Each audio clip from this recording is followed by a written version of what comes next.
வணக்கம் ஃப்ரெண்ட்ஸ், இது உங்கள் ஆர்டி டிசைனர். எல்லோரும் எப்படி இருக்கீங்க? எல்லோரும் நல்லா இருக்கீங்கன்னு நம்புகிறேன். வாங்க ஃப்ரெண்ட்ஸ், நம்ம இன்றைக்கி Bigg Boss house Bigg Boss house வந்து நான் கொலு தீமில் வந்து வச்சுருக்கிறேன். அதை நம்ம எப்படி பண்ணோம் அப்படின்னு சொல்லி பார்க்கலாம். ஃபஸ்ட்டு வந்து நான் வந்து பிரிண்ட் அவுட் எடுத்துக்கிட்டேன். பிக்பாஸோட ஹவுஸோட ஓவரால் பிரிண்ட் அவுட் ஒன்று இருக்குது. அதுக்கப்புறம் வந்து என்ட்ரன்ஸ் பிரிண்ட் அவுட் ஒன்று எடுத்திருக்கிறேன். அப்புறம் வந்து கமல் சார் கொடுத்த ட்ரெய்லர் இருக்குது பார்த்தீங்களா, அது ஒரு பிரிண்ட் அவுட் ஒன்று எடுத்திருக்கிறேன். அதுக்கப்புறம் வந்து அகம் டிவி வழியே அகத்திற்குள் நுழைவோம் அப்படிங்கிற சீன் வந்து அப்படியே நான் வந்து ஒரு பிரிண்ட் அவுட் எடுத்திருக்கிறேன். ஸோ இந்த 3 காப்பி வந்து நான் வந்து பிரிண்ட் அவுட் எடுத்து கார்ட்போர்ட் ஷீட் இருக்குது இல்லைங்களா, அதில் வந்து நான் வந்து அப்படியே பேஸ்ட் பண்ணி வச்சுருக்கிறேன். 3யுமே பேஸ்ட் பண்ணி ஒட்டி அதை கரெக்டாக கட் பண்ணி எடுத்து வச்சுருக்கிறேன். ஸோ இந்த பிரிண்ட் அவுட் தான் இதில் மெயின். நீங்கள் இன்னும் சைடு வால் அந்த மாதிரியெல்லாம் பிரிண்ட் அவுட் எடுக்கணுனாலும் எடுத்துக்கோங்க. அதுக்கப்புறம் நம்ம என்ன பண்ண போகிறோம்னா, என்கிட்ட வந்து வீடு வந்து இருந்துச்சு. இது பார்த்திங்கன்னா இது சேம் பேப்பர் தான், கொஞ்சம் திக்கான பேப்பர் மாதிரி இருக்கும். இது வந்து நம்ம பசில் கேம் மாதிரி தான். ஸோ நம்பர்ஸ் எல்லாம் கொடுத்துருப்பாங்க. இது வந்து எங்கள் வீட்டில் முன்னாடி வாங்கினது, ரொம்ப வருஷமாக இருக்கும். எப்போன்னு தெரியல, நானும் சின்ன பிள்ளையாக இருக்கும்போது வாங்கினதுன்னு நினைக்கிறேன். அதனால் ஞாபகம் இல்லை, முன்னாடி வாங்கினது. அது வந்து நாங்கள் பத்திரமா வச்சதுனால இப்போ வரைக்கும் இருக்குது. ஸோ இதில் வந்து நம்பர்ஸ்லாம் கொடுத்துருப்பாங்க. ஸோ அந்த நம்பரில் வந்து கரெக்டாக நம்ம வந்து ஃபிட் பண்ணிட்டாலே இந்த வீடு வந்து வந்துடும்.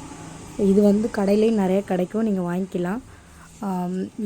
இல்லை நான் பிக்பாஸ் ஹவுஸ் பண்ணுறதா இருந்தீங்கன்னா ஜஸ்ட்டு நம்ம 4 பில்லர் வச்சுட்டு ஒரே ஒரு கார்ட்போர்ட் பாக்ஸை மட்டும் வச்சுட்டு நீங்கள் சுற்றி பிரிண்ட் அவுட் மட்டும் அடிச்சிருங்க.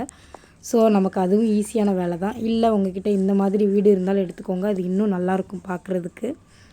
அதுக்கப்புறம் நம்ம இப்போ வந்து அரேஞ்ச்மெண்ட் பண்ணிக்க போகிறோம். நம்ம எடுத்தோம் இல்லைங்களா என்ட்ரன்ஸை வந்து நான் கீழே ஜாயின் பண்ணிக்கிறேன். இந்த வீட்டோட கீழே வச்சு நான் ஜாயின் பண்ணிக்கிறேன்.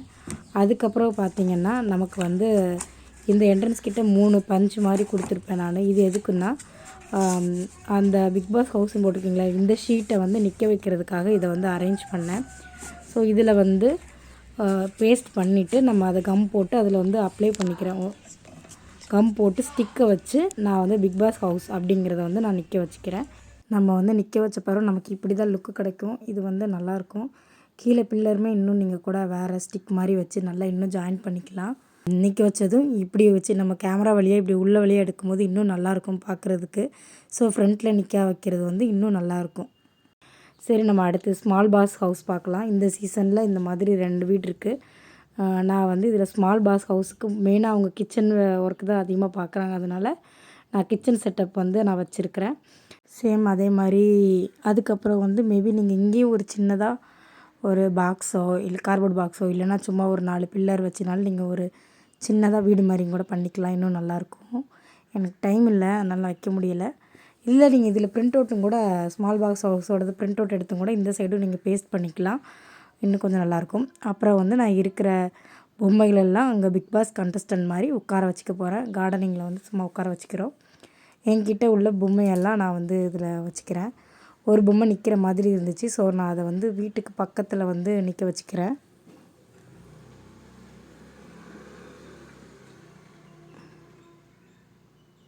அப்புறம் உங்கள்கிட்ட குட்டி குட்டி சேர் இருந்தால் கூட அங்கே இங்கேயும் வச்சுக்கலாம். சோபா அந்த மாதிரி இருந்தால் கூட கொஞ்சம் அங்கே இங்கேயும் வச்சுக்கும்போது இன்னும் நமக்கு நல்லா லுக்கு கொடுக்கும். அதுக்கப்புறம் நம்ம இந்த அகம் டிவி வழியாக அகத்திற்கும் நுழைவோங்கிற பிரிண்ட் அவுட்டை வந்து சைடு வந்து நான் வச்சுக்கிற போகிறேன். ஸோ வந்து சைடு வந்து அப்படி நிற்க வச்சுக்க தான் போகிறேன் நான். ஏன்னா இந்த வீடு கொஞ்சம் குட்டியாக இருக்கிறதுனால பிரிண்ட் அவுட் உள்ளே வைக்க முடியாது, வச்சாலும் நமக்கு விஷுவலாக தெரியாது. ஸோ அதனால் நான் சைடு வந்து பேஸ்ட் பண்ணிக்கிறேன். அப்புறம் இந்த ட்ரெய்லர் போர்டை வந்து ஃப்ரண்ட்டில் வந்து நான் நிற்க வச்சுக்கிறேன். இதுதான் இந்த செட்டோட ஓவரால் பிக்சர்.